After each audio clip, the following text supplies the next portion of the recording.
old do you think this plant is? It's over a year old. This is our Swiss char from last year. It's on its second year of life. How the heck does that happen? I'm Sam Groff of Beyond TP and Milk, and I'll tell you a little story. So, for those of you who raise animals, you obviously know how to cull a herd. That's normal. And people who have gardened before know that you thin out your seed or your starts and things like that as you're growing your plants. Now, that's if you're an avid gardener or an avid farmer when you're taking care of animals on a regular basis. Then you bring my husband into the mix, who is like, it's growing, it's super exciting, let's not get rid of it. Hence, the char. Last year, at the end of the season, this plant, my son was ripping leaves off of and beating his sister with them just for fun, because, you know, why not? He's 8 years old, and now he was 7 last year, and he was just having a ball, just terrorizing his sister. He would also make some really fun tacos out of the char and eat it, and you can hear my chickens in the background. Somebody just laid an egg.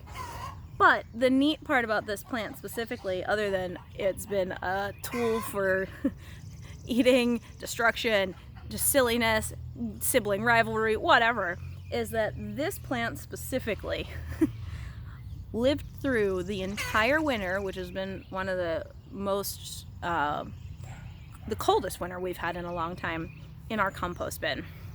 My husband threw it in the compost bin, and it sat there all winter, and it was fine. He pulled it out this spring when he was turning it over, and he was like, oh, what?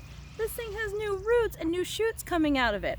Mind you, here's my cup of coffee this morning. See the base of the coffee mug? That is the size of the massive center root of this plant.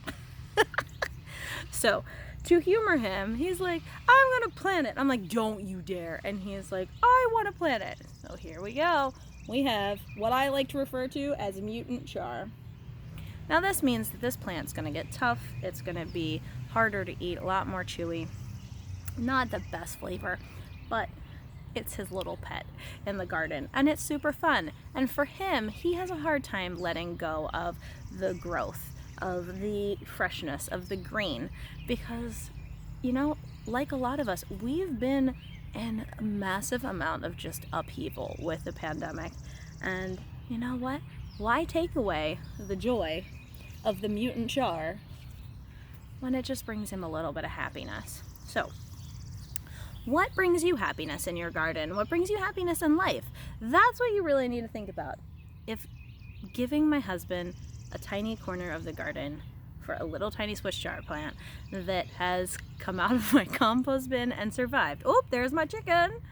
You know, for a second year, even though it's going to be woody and taste like garbage. It actually won't taste like garbage. It'll just be really, really hard. It'll be tough to consume. But we'll keep you posted.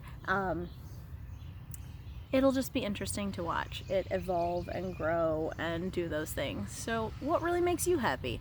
Like, think about it. Sustainability isn't just about things and putting together your garden and having food on hand and stuff like that. Sustainability is about a lifestyle. I choose this lifestyle. I love taking care of my family, knowing where my food comes from, and being able to educate my children on, when you buy a chicken at the grocery store, it's an 18-week-old chicken.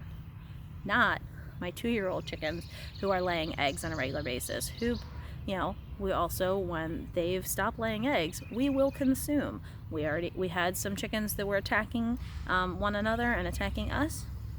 We've eaten them already, because sustainability for us is not just knowing where things come from. It is about understanding our life cycle, where our food comes from, how we consume it, what are we doing, and all those wonderful aspects of indigenous peoples that we bring into our lives, because it's really the respect for nature and respect of where our food comes from. So think about it. That makes us happy as a family, you know? It makes our life richer. What makes your life richer? What can you do right now for one bit of happiness. Enjoy. It's Beyond TP and Milk. We look forward to seeing you again next time.